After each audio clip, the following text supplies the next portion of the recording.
Okay, so Tupac gets locked up Right. over the rape charge. Right. During that time, All Eyes on Me goes #1. Right, and you're on that album. I'm on that record. So you're now on a #1 album. Right. Featured. Right.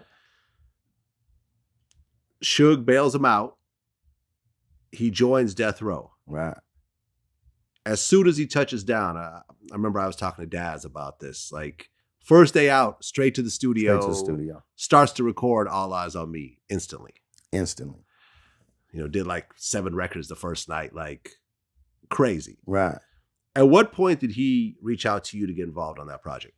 So Tupac me and him were talking back and forth while he was in Dannemora prison via mail. He wrote me a letter asking me what I thought about the Death Row situation. Like, he's like, I'm thinking about signing the Death Row. What you think? I still got the letter.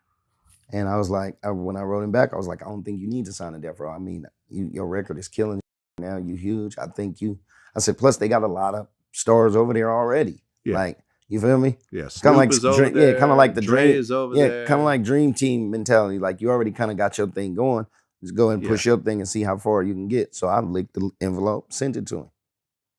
When I get my letter back, the opening line was, "This nigga coming to get me." He said, "Interscope ain't even talking about doing that." When I wrote him back, my top line was, "I feel you," because I'd have been in jail before. And I don't care what you in jail for, how long you in there. If somebody say, "Hey, we can come get you tomorrow," you're going to be with it, period. You feel me?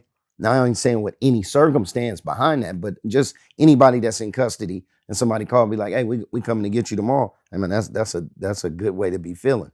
You know what I mean? So I understood it. He came out, he called me as soon as he got to LA, told me come to LA. I came to LA. I remember him recording all those records. He was in there fooling with Johnny J. Johnny J was giving him heat. Daz was giving him heat. I remember when he played the first Dre record, he was like, "I want you to listen to something." And he hit the button and it was the California Love record. And I was like, damn. He like, "You hear this? This is me and Dr. Dre." Like, he was so juiced, right? It's crazy. And what you got to understand, Vlad, is this is my little partner who was buying the weed, who was making the Black Power shit. You feel me? That's right. Who this was. Like, and I'm hearing this shit, I'm like, what the f-? Like, it's on a whole nother level. I'm like, damn, okay. So he gave me a call one day. I used to call him all the time. I'd be in the bed. He answered the phone. He'd be like, "You in LA?" I'm like, "No, call me when you get to LA." Click, hang up the phone. Period. He ain't giving me, "Hurry up, get down here, get signed, you bullshit, get up out of there. What are you doing up there? Come down here, come down here." So we went through a whole bunch of that. He called me one day. He's like, "Hey, what's good?" I said, "What's up?" He said, "I want to get some of your partners on my album." I was like, "Who you want?" He was just like, "Oh, I just want all your." So I started making some calls. And that's how the We Ain't Hard to Find record came together. Right. Which is you, Tupac, Be Legit, yep. Sibo, yep. and E40. Yeah. And what's interesting about that record is everyone on the chorus? Yeah, I think we all say something on the chorus. Like, you don't, usually someone does the chorus. Right. You don't hear like a couple words from a bunch of different people mushed together. Right. And make a hot chorus at that. You know, it's crazy. That's how the music used to come together. This was before email. Like my boys say, man, this was original before digital, man. Shout out Dame Fame. Dame Fame say it's original before digital. And that's real. Like, when you got everybody in there cooking and you're just bumbling around, you know, we don't know what we doing, what it's going to come out like, but we just fucking with it, coming up with ideas.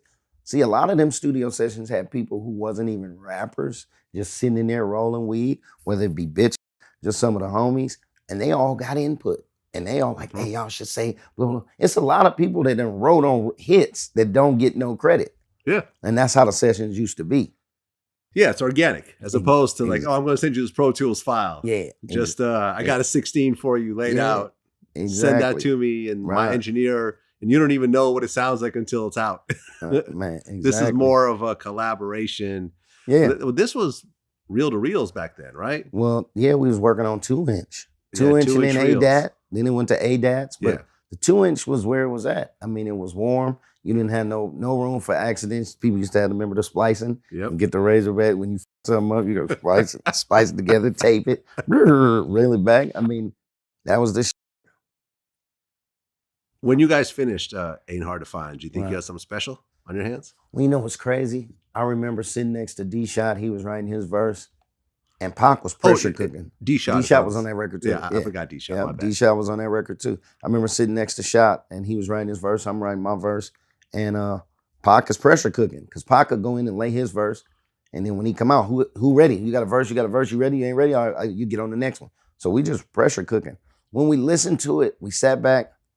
Pac was a speed demon as far as the music. We didn't get a whole bunch of time to hear the record. One pass. We wound it to the top, listen to it, on to the next. And I'll be honest with you, a lot of these records that I've been on, I don't hear it for what it is. It's different when you're hearing the record and liking it than me hearing the record and liking it. You know what I mean? It just kind of gives it a different feel. And to be honest with you, that it was so many people on that record, I thought it was way too many people. I was like, but we pulled it off. And a lot of it turned out to be a dope record.